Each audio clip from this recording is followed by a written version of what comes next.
Fannie Lou Hamer was a fearless advocate for voting rights. Her resilience in the face of violence and oppression made her a symbol of empowerment. Today, we tell her story.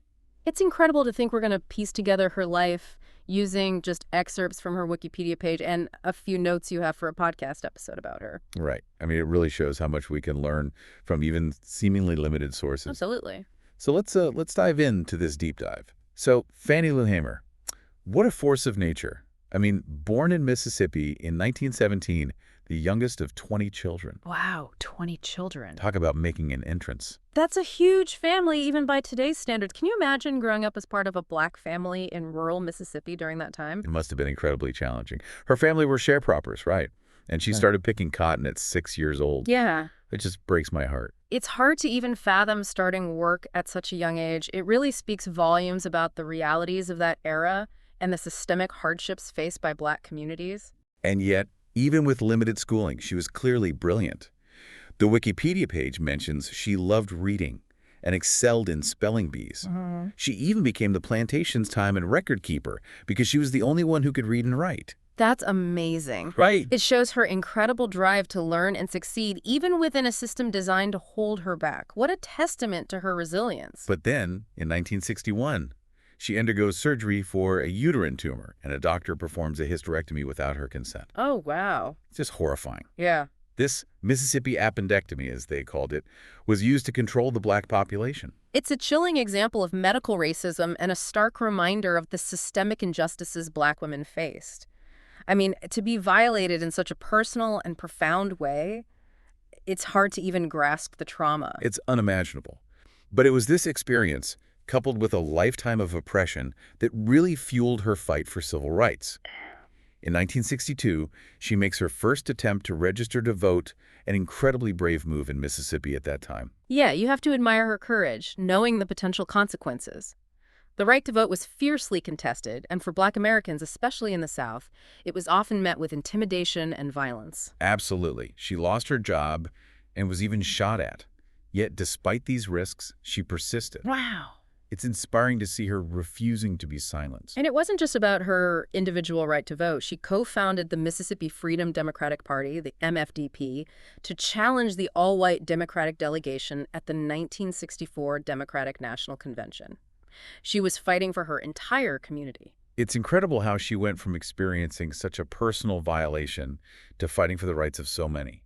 That moment, her testimony at the convention was broadcast to the nation. Can you imagine the impact of her words, describing the horrors of voter suppression and the fight for basic human dignity reaching a national audience? Her testimony wasn't just a speech, it was a turning point. It brought the raw realities of Mississippi to living rooms across America. From sharecropper to national figure, it's just remarkable. It really is. But her journey wasn't over. She didn't stop at voting rights. She became a champion for economic equality, too. Yeah, it's fascinating to see how her activism expanded beyond voting rights to encompass a broader vision of social and economic justice. And her approach was so unique. It wasn't just about fighting for rights from the top down. It was about empowering her community from the ground up. The Freedom Farm Cooperative she established is a perfect example of that. It was all about giving black farmers and families access to land and resources, helping them build a better life for themselves. Absolutely. The Freedom Farm Cooperative was a visionary project, and it's a testament to Hamer's understanding that true freedom requires more than just the right to vote. It requires economic opportunity and the means to create a sustainable livelihood. The notes I have here mention that it wasn't just about farming either. Oh. They offered financial counseling, a scholarship fund, even a housing agency. It was a truly holistic approach to community development.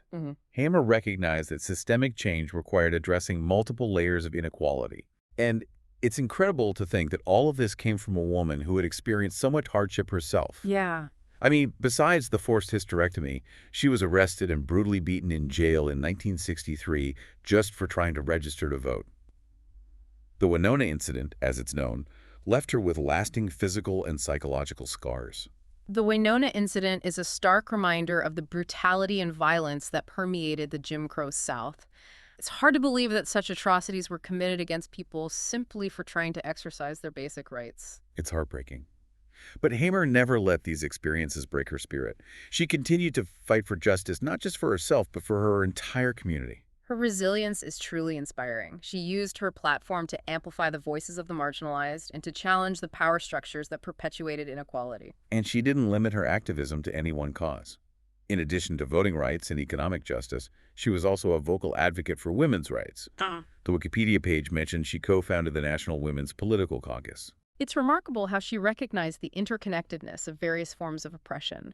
She understood that true liberation required solidarity across different movements. It's like she had this innate ability to connect with people, to inspire them to action. The Wikipedia page even mentions her skill as an orator, how she would weave biblical knowledge, humor, and her own personal experiences into her speeches.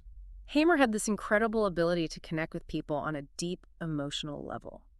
Her words resonated because they came from a place of lived experience. She wasn't just reciting theories, she was sharing her truth, and that made all the difference. It's amazing how her authentic voice, despite her lack of formal education, cut through all the noise and touched so many hearts. It speaks to the power of lived experience. Hamer's words resonated because they came from a place of deep understanding and conviction. Thinking about her legacy, it's hard not to be in awe of her strength and her ability to affect change. But how can we apply her approach to contemporary issues? It feels like such a different world today. That's a great question. It is a different world, but the core principles of Hamer's activism are still relevant. Her emphasis on grassroots organizing, community empowerment, and intersectional solidarity offers valuable lessons for us today. So much of what she fought for, like economic justice and voting rights, are still issues we're grappling with. Absolutely. Hamer's legacy challenges us to continue the fight for a more just and equitable society. It's a reminder that change doesn't happen overnight, but it is possible when people come together and demand better. It's a powerful message, and one that continues to resonate deeply today. So as we wrap up our deep dive into the life of Fannie Lou Hamer, it feels like we've only just scratched the surface of her life. I know, right? Hamer's story is so rich and complex, it really deserves more than just a quick overview. It's amazing to think how much she accomplished in her lifetime, especially given the obstacles she faced. It's a powerful reminder that even in the face of seemingly insurmountable challenges, change is possible. Hamer's life is a testament to the power of resilience, the importance of speaking truth to power, and the unwavering belief in the possibility of a better future. And it all started with her own personal experiences, the injustices she witnessed and endured. It's like those experiences fueled her determination to fight for a better world, not just for herself, but for everyone. That's a key point. Hamer's activism wasn't just about personal gain, it was deeply rooted in a sense of collective responsibility. She understood that true liberation required a collective effort, a movement that encompassed all who were marginalized and oppressed. She was truly a visionary leader, ahead of her time in so many ways. Absolutely. Hamer's legacy continues to inspire activists and organizers today. Her emphasis on grassroots organizing, community empowerment, and intersectional solidarity offers valuable lessons for those working to create a more just and equitable world. So as we wrap up our deep dive into the life of Fannie Lou Hamer, Let's remember her words, her courage, and her unwavering commitment to justice. Let her story be a call to action, a reminder that we all have a role to play in the fight for a better world. Fannie Lou Hamer reminds us of the power of persistence and the importance of standing up for justice.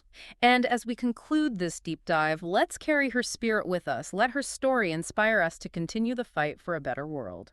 That's it for today's deep dive. You can find links to more information about Fannie Lou Hamer in the show notes. Until next time.